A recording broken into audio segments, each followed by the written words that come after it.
famous around this room. I'm just looking at my daughter. But anyway, I was just thinking with your families and so forth, obviously in your own hometown, because obviously you do a lot of your screening and so forth in that area, how do you keep it private to your own selves? I mean, your own lives and things like that, obviously it's you know, you're right there in your own country and you're filming in your own country and, you know, how do you keep that to your own selves? Like, how do you private life? Yeah, keep it from being too intrusive. Yeah, from other people. I mean, are they generally the same and mad fans like us? You know what I mean? No. No, so it's very... So we're the crazy ones. No, but coming to a convention, I mean, it's a concentrated, you know, it's a weekend, it's like hundreds of, you know, it's thousands of people in one place for one specific amount of time. That gives it the impression that, you know, But it's still popular, the shows are still very popular. yeah, but still, I mean, it's all kind of like spread It's a out. very, the great thing about sci-fi is it's a very specific audience. So, and for the most part, it's great. And this obvious, I mean, in any crowd, there's always a couple of strangers. You know, in any crowd, no, it doesn't matter what, you know, what it's about. But you know, for the most part, I think the sci-fi fans are pretty respectful, and they are a very specific group of people. I mean, it's what's great about Stargate is that, you know, you don't get recognized all the time unless someone watches the show. Yeah. And it's always very funny to watch, you know, to see who does and who doesn't. And you go to a grocery store and you're sitting there, you know, trying to find a nice firm melon, and you know, all of a sudden someone is the last person you think in the world would be watching the show, you know, is suddenly like. You go from conventions where it's kind of it's a given that the people are like totally into the show, they know the character, they've seen me a million times, blah blah blah. Then I'll be out in my everyday life, and you know, I'll be just chatting with somebody, and they go, so what do you do? And I go, oh, you know, I'm an actor. And they go, really? You're an actor? Suddenly it's like the interest level goes up, right? It's like, which is weird, isn't it? It's so weird. Yeah. It's like I'll be talking to somebody who's like, you know, a brain surgeon or something, and they go, what do you do? And I go, I'm an actor. And they go, oh my God. And then suddenly it's like what they do is like, yeah, whatever. You know, I just save lives. Yeah, I just save lives, but you're an actor. You pretend to. I know. And then it's always, a lot of times it's this, because, and the reason I bring this up is because sci-fi is such a specific genre. So you either love sci-fi or you don't. You either watch it or you don't.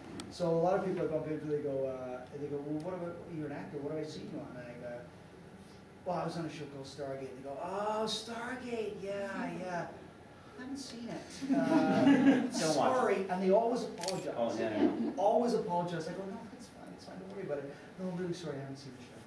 I would have watched it if I known I was going to meet you. Yeah, like, oh, yeah, exactly. I hope I would have liked it. Yeah. So obviously a home life is a good one.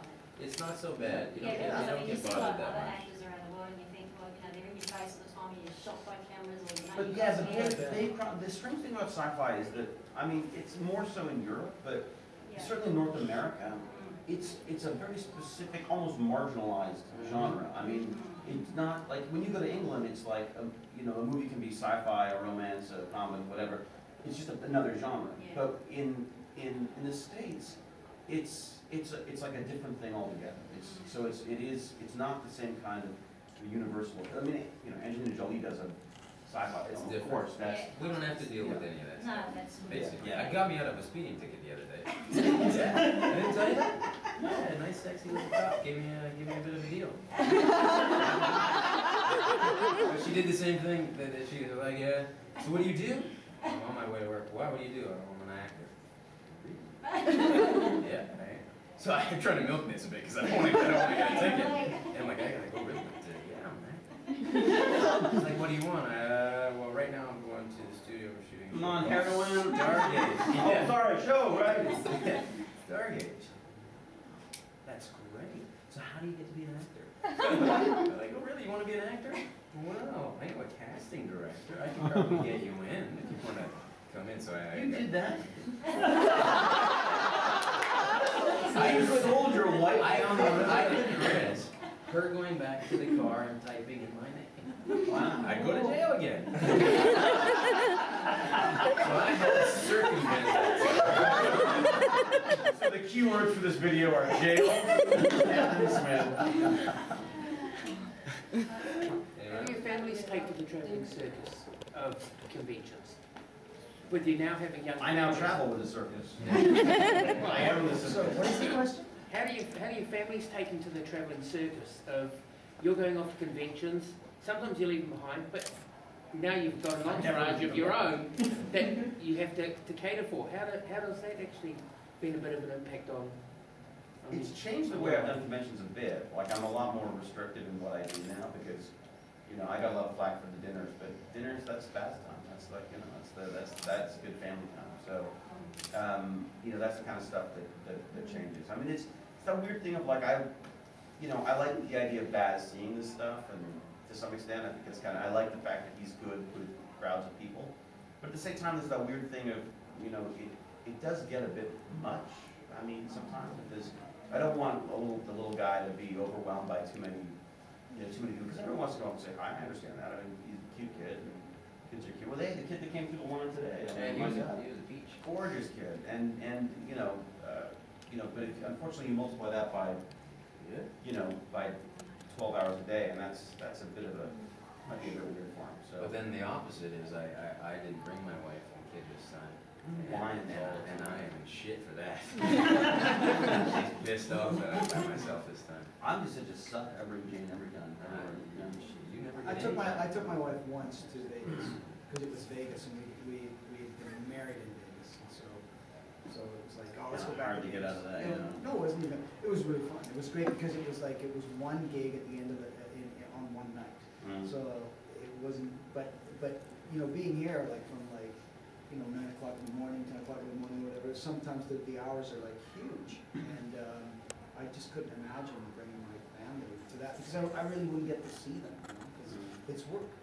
And it's weird, you do get this kind of like split focus, so that all of a sudden you find yourself being very dismissive of your family as well. Especially, I find it really hard when they visit on set, because there's very different sort of mentality. You can't focus the same way. No.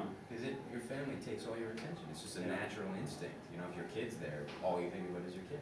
You just got to remember it. Think of it as like your family coming to your job. Yeah. It's work. So get your hand out of the paper shredder bag. Yeah. So, if you're at work, if you're at the office, and your family comes and hangs out in the reception area, and imagine it like that. So that you're doing your work, but you know that they're there, and it's like, well, I can't see them yet. I'll see them on a break, and just tell them to wait there. And so it's difficult. And I don't think that even if I brought my wife, which I have to do these things, I don't like when she's around because I don't want her to hear the words that come out of my mouth. I don't want any witnesses to my I was going stories. to say, speaking about you having temper tantrums, you'll have a few in the next couple of years. Oh yeah. Well, Baz is pretty good. He's got it down. Baz, I think, is pretty well mastered. He's learned well from his father.